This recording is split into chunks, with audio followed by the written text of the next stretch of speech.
well, Pablo Amaringo became eventually this world recognized visionary painter of ayahuasca visions. And the story behind that is when I was doing my field work in 1981, I was on my way out. I was ready to go home. I stopped in Pucallpa to see Don Fidel one more time and do a couple of ceremonies with him. And this guy came up in a bar in this little village, Calle Pueblo Joven Sanchacero, it's called. And he introduced himself, in perfect English and said, can I buy you a beer? I said, sure.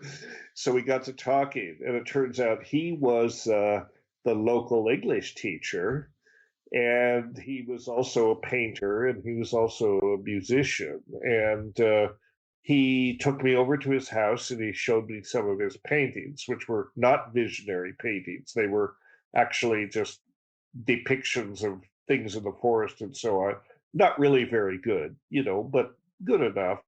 And so we had this friendship, and then he and his buddies, they got a concert together to give me a good send off when I was headed back to Vancouver. So flash forward to 1985, I came back to Pucallpa, this time with Dr. Eduardo Luna with me, a Colombian anthropologist that I've known, since 1971, basically. I mean, we go way back, and Dr. Luna came with me to Pucallpa, and we went to visit Don Fidel, of course, and we went to visit Pablo. Well, in the conversation with Pablo, since Eduardo's native language is Spanish and mine isn't, so when I first met Pablo, I missed a lot. But in conversations with Pablo, this time it came out that he had been an ayahuasquero, and that he had stepped away from it. He'd gotten into fights on the astral plane with other brujos, and he decided to step away from it. He said either he was going to get killed or he's going to have to kill somebody. So he just stepped out of that whole thing. And Eduardo asked him, well, what do you remember of your visions? And Pablo said, I remember them all perfectly. And Eduardo said, well, have you ever thought about painting these things, these visions? And Pablo, you could almost see the light bulb go off over his head. It's like it had never really occurred to him. But he said no, but you could tell he was getting the idea. Yeah, there's a bunch of things. So we went back, we went away, we came back the next morning, and he had completed the first 4 of what eventually became hundreds and hundreds of these visionary paintings. And he and Eduardo collaborated on a book called, they collaborated on starting a school of painting in Pucallpa for the local kids. And also they collaborated on a book which was published as it's called Ayahuasca Visions, the religious iconography of a Peruvian shaman. That book was published by North Atlantic Press in 1993, I believe it was.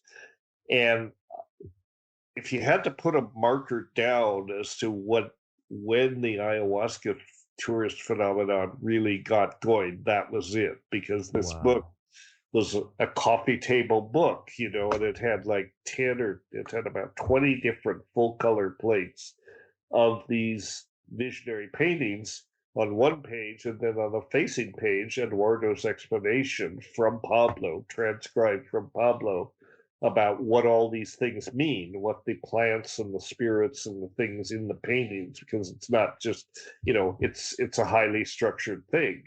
Yeah, it's not just random.